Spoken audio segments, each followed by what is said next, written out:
जय शिवराय मित्रांनो, आनंदाची बातमी आहे. येत्या 8 दिवसात तुमच्या खात्यामध्ये या 4 योजनांचे पैसे जमा होणार आहेत आणि या 4 योजनांसंदर्भात अधिकृत माहिती तसेच शासन निर्णयसुद्धा निर्गमित करण्यात आलेला आहे. तेव्हा मित्रांनो, या 4 योजना कोणकोणत्या आहेत, त्याचबरोबर एका योजनेचे किती पैसे खात्यात जमा होणार, ही सविस्तर माहिती या व्हिडिओच्या माध्यमातून आपण जाणून घेणार आहोत. तर मित्रांनो, हा व्हिडिओ शेवटपर्यंत पहा आणि चॅनलवरती नवीन असाल तर सबस्क्राईब नक्की करा. असेच महत्त्वपूर्ण व्हिडिओ तुमच्यापर्यंत येत राहतील. तर चला मित्रांनो, व्हिडिओ सुरू करूयात. तर पहा मित्रांनो, पहिली योजना म्हणजे नमो शेतकरी महासन्मान योजना.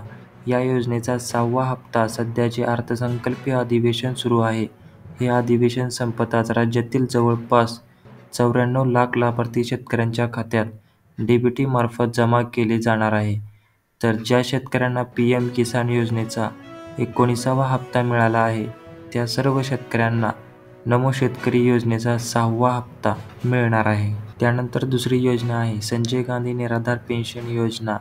मित्रांनो, या संजय गांधी निराधार योजनेचे 3 महिन्याचे 4,500 रुपये येत्या 8 दिवसात लाभार्थ्यांच्या खात्यात पहिल्यांदाच डीबीटी मार्फत जमा केली जाणार आहे आणि या संदर्भात GR सुद्धा 5-6 दिवसांपूर्वी निर्गमित करण्यात आलेला आहे. त्यानंतर तिसरी योजना म्हणजे मुख्यमंत्री माझी लाडकी बहीण योजना. मित्रांनो, येत्या 8 तारखेला लाडकी बहीण योजनेचा मागील फेब्रुवारीचा हप्ता आणि चालू महिन्याचा हप्ता असे 2 हप्त्याचे एकूण 3,000 रुपये एकत्रितपणे महिलांच्या बँक खात्यात जमा केले जाणार आहे. तेव्हा अशी मोठी घोषणा अधिवेशनाच्या वेळी महिला व बालविकास मंत्री आदिती तटकरे यांनी ट्विटरद्वारे व मीडियासमोर केली आहे. त्यानंतर शेवट योजना म्हणजेच प्रधानमंत्री आवास योजना ग्रामीण टप्पा 2 अंतर्गत घरकुल अनुदानाचे वितरण. मित्रांनो, 4-5 दिवसांपूर्वी राज्यातील 10 लाख घरकुल लाभार्थ्यांना पहिल्या हप्त्याचे वितरण हे डीबीटीने करण्यात आलेले होते.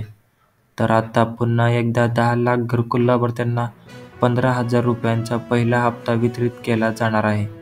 तर मित्रांनो, अशा प्रकारे या 4 योजनांचे पैसे येत्या 8 दिवसात वेगवेगळ्या योजनांच्या लाभार्थ्यांना मिळणार आहे. व्हिडिओ आवडल्यास व्हिडिओला लाईक करा आणि अजूनही चॅनलला सबस्क्राईब केलं नसेल तर सबस्क्राईब नक्की करा. धन्यवाद.